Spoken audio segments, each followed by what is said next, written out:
Hi viewers, welcome to our channel. ప్రస్తుతం మనతో పాటు భరద్వాజ్ గారు సీనియర్ జర్నలిస్ట్ ఉన్నారు. వారితో ఒకసారి మాట్లాడదాం. నమస్కారం సార్. నమస్తే.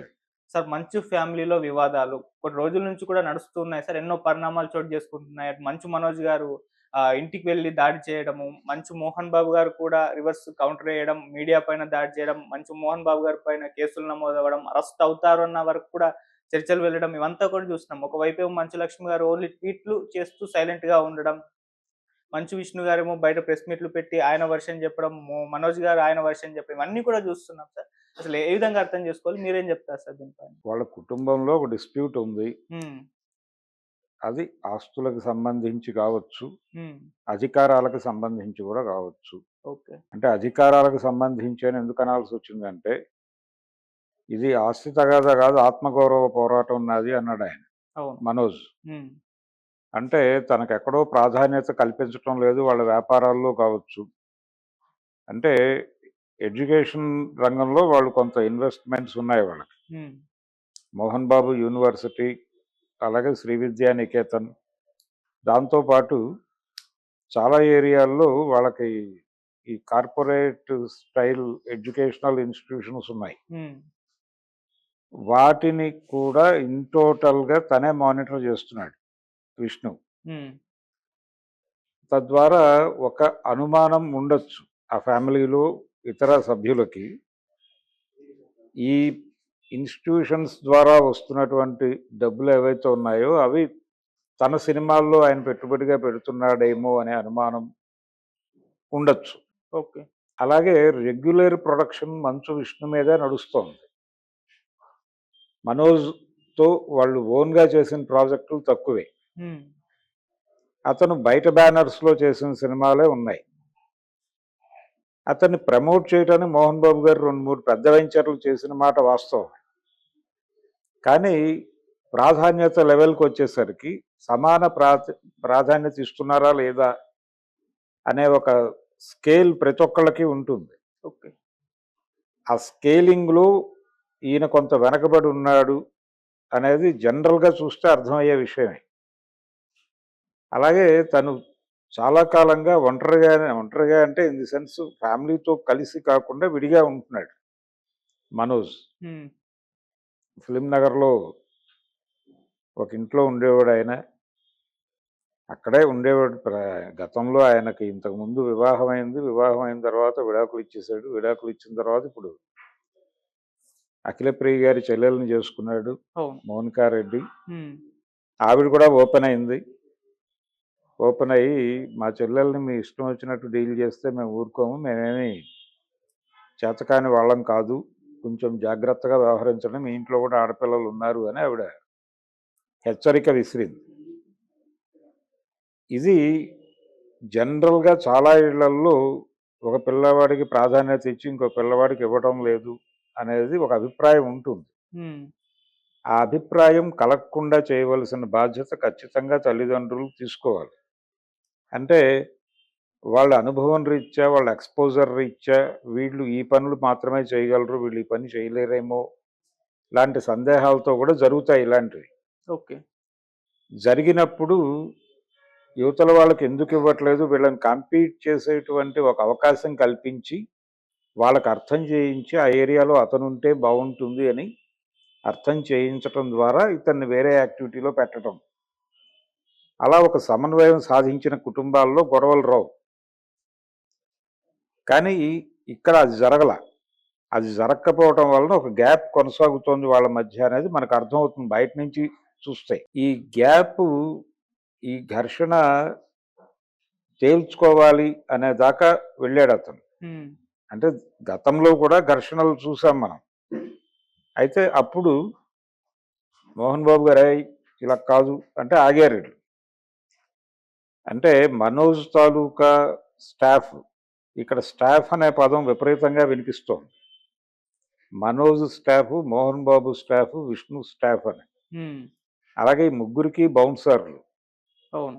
అంటే ఒక ప్రైవేట్ ఆర్మీ ఉంది ముగ్గురికి. అవును. సో, వీళ్ళ ఇగోస్ వాళ్ళకి ట్రాన్స్‌ఫార్మ్ అవుతాయి. హ్మ్.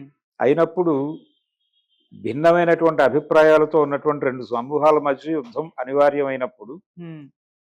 ఇద్దరు వ్యక్తులు గొడవ పడితే వచ్చే శబ్దానికంటే 2 సమూహాలు గొడవ పడితే వచ్చే శబ్దం పెద్దది. అవును. అందుకని మొన్న 3 సమూహాల ఘర్షణ చూసాం మనం హ్మ్. అక్కడ. అది చాలా పెద్దగా ధ్వనించింది. అక్కడ ఇంకేదో బీభత్సం జరుగుతోంది అనేది ప్రపంచం దృష్టి అటువైపుకి వెళ్ళింది. నిజానికి మార్నింగ్ న్యూస్ వచ్చింది సండే మార్నింగ్. వీళ్ళిద్దరూ అంటే తండ్రి తనని కొట్టాడు అని మనోజ్ పోలీసులకి ఇంటిమేట్ చేశాడు. యాక్చువల్‌గా అతను ఈ 100కు ఫోన్ చేసి చెప్పాడు. హ్మ్. కంప్లెయింట్ లాంచ్ చేశాడు ప్రాథమికంగా. తర్వాత ఇంటర్నెట్‌లో కంప్లెయింట్ పెట్టుంటాడు. ఈ యాక్టివిటీ అతని స్టాఫ్ అనేది ఉంది. అందరికీ వ్యవస్థలున్నాయి అక్కడ. ఓకే. సో, ఈ వ్యవస్థల మధ్య ఘర్షణగా చూడాలి దీన్ని. హ్మ్. వీళ్ళు ఎప్పుడైతే ఈయన ఆ ఫోన్ కాల్ చేశాడో, ఆ ఇంటిమేషన్ ఇచ్చాడో, కంప్లెయింట్ లాంచ్ చేశాడో, మోహన్ బాబు గారు కూడా ఒక కంప్లెయింట్ పడేసి ఎందుకైనా మంచిదని. అది పూర్తిగా ఆయన జ్ఞానమే కానక్కర్లేదు. హ్మ్. ఆ టీమ్ జ్ఞానం కూడా కావచ్చు. వాళ్ళు కూడా ఒక కంప్లెయింట్ లాంచ్ చేసేసి వాళ్ళకి వీళ్ళకి జరిగినటువంటి ఘర్షణలు ఆయన దగ్గర ఉన్నటువంటి మనిషి, ఆయన స్టాఫ్‌లో మెంబరు లేకపోతే ఆయన స్టాఫ్‌ని లీడ్ చేస్తున్న ఒక క్రియాశీలక వ్యక్తి వచ్చి తనని బలంగా ఇతనితో గొడవపడి వాళ్ళిద్దరి మధ్య కొంత అంటే ఒకళ్ళ మీద ఒకళ్ళు చేసుకునే లెవెల్ ఘర్షణ జరిగింది. దానిలో నిజానికి ఆ కాలు పెయిన్ కూడా అక్కడ సంభవించింది కాదనేది కూడా మనోజ్ చెప్పాడు. అవును. అంతకు ముందు నుంచి ఏదో ప్రాబ్లం ఉంది. ఒక 2 డేస్ నుంచి. ఆ ప్రాబ్లంతో నేను నడవలేకపోయిన మాట వాస్తవం అని చెప్పాడు ఆయన. హ్మ్. అది చెప్పకపోతే అది కూడా వాళ్ళ అకౌంట్‌లోకే వెళ్ళేది. కానీ తను జెన్యూన్‌గానే ఉన్నట్టుగా కనిపిస్తున్నాడు. హ్మ్. ఇక్కడ మొత్తం సంపద అక్కడ కేంద్రీకృతమై ఉంది. మోహన్ బాబుని మంచు విష్ణు గారు తన కంట్రోల్‌లో పెట్టేసుకున్నాడు. అందువలన మిగిలిన ప్రపంచాన్ని ఆయన చూడనివ్వట్లేదు. ఆయనకి ఏం చూడాలో అంతవరకే చూపిస్తున్నారు. ఏం తెలియాలో అంతవరకే వినిపిస్తున్నారు. హ్మ్. ఆయనకి ఏ అభిప్రాయాలు కలగాలో అలా కలిగిస్తున్నారు. టోటల్‌గా ఆయన రిమోట్ కంట్రోల్‌లో ఉన్నాడు ఓకే. అనేది మనోజ్ ఎస్టాబ్లిష్ చేయదలుచుకున్న ఫ్యాక్టు. అదే చెప్పాడు ఆయన. మా తండ్రి దేవుడు. హ్మ్. కానీ ఇప్పుడు కాదు. ఇప్పుడు కాకపోవడానికి కారణం అని ఇదంతా ఎస్టాబ్లిష్ చేశాడు. ఆయన్ని టోటల్ కంట్రోల్‌లోకి తీసుకున్నారాళ్ళు. తీసుకుని వాళ్ళు నాకు వ్యతిరేకంగా మా తండ్రి ఉండేలాగా ఒక డిజైన్ చేసి ఆయనతో ఇదంతా నడిపిస్తున్నారు. ఆయన్ని ముందు పెట్టి నడిపిస్తే నేను కంట్రోల్ అవుతానని వాళ్ళ ఉద్దేశం. హ్మ్. అందుకని నా తండ్రిని, నా తల్లిని ఇరికించి ఈ రప్చర్ నడుపుతున్న వ్యక్తులు వేరు. అంటే ఏం లేదు అన్నయ్య. అంటే వీళ్ళిద్దరూ ఒకే తండ్రికి పుట్టిన పిల్లలు గాని వాళ్ళ తల్లులు వేరే. మొదటి భార్య విద్య ఆవిడ పేరు. ఆవిడ చనిపోయారు. చనిపోయిన తర్వాత ఆవిడ చెల్లెలనే పెళ్లి చేసుకున్నాడు ఈయన. హ్మ్. ఈ నిర్మల గారు అదే మనోజ్ మదర్ విష్ణు మదర్‌కి సిస్టరే. అవును. కాబట్టి ఇంటర్నల్ రిలేషన్స్ ఉన్నాయి వాళ్ళకి. హ్మ్.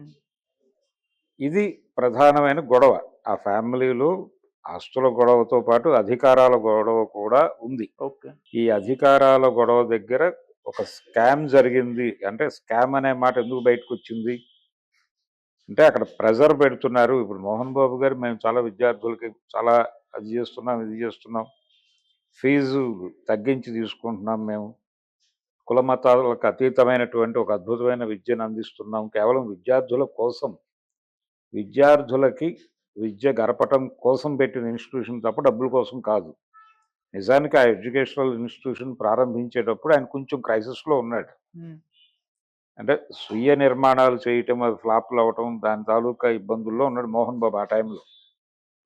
ఒక ప్రత్యామ్నాయం ఉండాలనే ఉద్దేశంతో ఆయన 2 కార్యక్రమాలు చేశాడు. 2 వ్యాపారాలు మొదలుపెట్టాడు. హెరిటేజ్ డైరీ ఆయన ప్రారంభించిందే. తర్వాత చంద్రబాబు గారి చేతుల్లోకొచ్చిందది. చంద్రబాబు గారి సతీమణి చేతుల్లోకొచ్చింది. ఓకే. కానీ ఒరిజినల్ ప్రారంభకుడు మోహన్ బాబే. హ్మ్. మోహన్ బాబు అందులో భాగస్వామిగా బాలకృష్ణను తీసుకున్నాడు. ఆ తర్వాత ఆయన చెల్లెలు ప్రవేశించారు. చంద్రబాబుతో ఆయనకున్న రిలేషన్ రీత్యా అనివార్యంగా వాళ్ళు ఎంటర్ అయ్యారు. ఈయన షేర్ ఉంది. అంటే ప్రాథమికంగా ఈయన పెట్టిన పెట్టుబడే ఈయన పెట్టుబడి. తర్వాత వాళ్ళు విపరీతంగా పెట్టుబడులు పెంచుకుంటూ వెళ్ళారు. ఈ వెళ్ళే క్రమంలో ఈయన బయటకొచ్చే నాటికి ప్రాఫిటబుల్ పొజిషన్‌లోనే ఉన్నాడు. ఓకే. అంటే 80 lakhs వరకు ఈయన పెట్టిన పెట్టుబడి పెరిగింది 4.5 సంవత్సరాల్లో. ఈ పెరిగే క్రమంలో కొత్త పెట్టుబడులను ఆహ్వానించింది మేము, దీన్ని షేప్ మార్చింది మేము, దీన్ని రిటైల్ రంగంలోకి తీసుకెళ్ళింది మేము. కాబట్టి బోర్డ్ ఆఫ్ డైరెక్టర్స్ కూడా మారిపోతారు. ఈయనకి సిగ్నేటరీ పవర్ కూడా తీసేశారు సడన్గా. బరోడా బ్యాంకులో ఉండేది వీళ్ళ అకౌంట్. సడన్గా వాళ్ళు ఈయన రాజ్యసభ సభ్యుడు అప్పుడు. తను రాజ్యసభ సభ్యుడు అవటం వలన, అలాగే చంద్రబాబు నాయుడు 94, 95లో ముఖ్యమంత్రి అయ్యాడు. ముఖ్యమంత్రి అవటం వలన నేరుగా మేము ఆ వ్యాపారాలు చూడటం సబబు కాదు కాబట్టి మేము తప్పుకున్నాం అనేది మోహన్ బాబు గారు ఒక సందర్భంలో చెప్పాడు. కానీ నిజానికి వాళ్ళ పెట్టుబడులు పెరిగాయి. చంద్రబాబు ఎప్పుడూ అవుట్ సైడర్గానే ఉన్నాడు, ఎప్పుడు ఇన్సైడర్ కాదు ఆయన. వ్యూహాత్మకంగానే ఉన్నాడు. బాలకృష్ణ గారు కూడా తప్పుకున్నాడు తర్వాత దానిలో నుంచి. అయితే ఆయన ఎప్పుడు ఏ ఇష్యూ మీద స్పందించిన చరిత్ర లేదు. ఇలా నడుస్తూ ఉండగా వాళ్ళు board of directors signatory power కూడా తీస్తారు. అప్పుడు రాజ్యసభ సెషన్లో ఉన్నాడు ఆయన. సెషన్లో ఉండగా ఆయనకు సిగ్నేటరీ పవర్ తీసేశారు. టోటల్గా కొత్త బాడీ ఎలక్ట్ అయింది. ఆ కొత్త బాడీకి ఆవిడ నాయకత్వం వహించారు. ఈయన నామినల్గా మార్జినలైజ్ అయిపోయాడు. ఈ సఫకేషన్తో ఆయన ఢిల్లీ నుంచి వచ్చాడు. వచ్చినప్పుడు తీవ్రంగా విరుచుకుపడ్డాడు. ప్రెస్ మీట్ పెట్టి ఆ రోజున చాలా సీరియస్ అటాక్ చేశాడు. ఆ తర్వాత కూల్ అయ్యాడు. వేరే గొడవ. చంద్రబాబుతో ఈయనకి మంచి సంబంధాలే ఉండేవి అంతకుముందు. చంద్రబాబుకి ఈయనకి బంధుత్వం ఉంది, వేరే బంధుత్వం ఉంది. ఈయనకి చెల్లెలు వరుస అయ్యే అమ్మాయినే వాళ్ళ తమ్ముడికి చేసుకున్నారు. మోహన్ బాబుకి చెల్లెలు వరుస అయ్యే అమ్మాయిని చంద్రబాబు గారి తమ్ముడు మొన్న కన్నుమూసినటువంటి రామ్మూర్తి నాయుడు గారు చేసుకున్నాడు. అలా నారా రోహిత్కి ఈయన మేనమామ వరుస మోహన్ బాబు. ఆ రిలేషన్స్ ఉన్నాయి. వాళ్ళందరూ చిత్తూరు జిల్లా బ్యాచ్ ఇదంతా. ఈ ప్రాసెస్ అదొక వివాదం ఆయన జీవితంలో.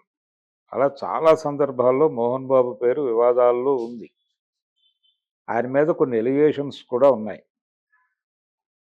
దాసరి గారు ఆయన ఇతర వ్యాపారాలు, ఇతర వ్యవహారాలు చేసినప్పుడు వచ్చిన సర్ప్లస్ డబ్బుల్ని కొన్ని బినామీల పేరుతో పెట్టేవాడు. అందులో మోహన్ బాబు కీలకం అని.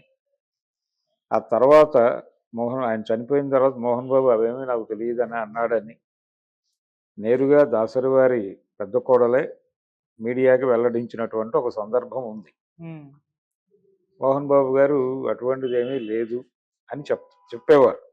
కానీ అదైతే ప్రజల మనసుల్లో ఉంది. అంటే ఆయనకి బినామీగా ఉండి తర్వాత నాకేం తెలుసు అన్న ధోరణిలో వ్యవహరించడని. అలాగే లక్ష్మీ పార్వతి గారు ఎన్టీ రామారావు గారి క్రైసిస్ నడుస్తున్న టైంలో ఈయనకి కొన్ని సూట్ కేసులు ఇచ్చారని, ఆ సూట్ కేసులు కూడా ఆయన తర్వాత ఏమీ లేదు అలాంటిది, మీరు నాకేమీ ఇవ్వలేదని ఆవిడతో అన్నారని, ఆవిడ కొంచెం గాయపడిందని అది కూడా ఒక ప్రచారం ఉంది. ఇలా రకరకాల సందర్భాల్లో మోహన్ బాబు మీద ఆ విమర్శలు ఉన్నాయి. అలాగే ఒక తిరుపతి అంటే చిత్తూరులో ఒక ప్రాపర్టీ, ఒక డిస్ప్యూటెడ్ ప్రాపర్టీ కూడా కాదు అది, నిజానికి గవర్నమెంట్ ప్రాపర్టీనే.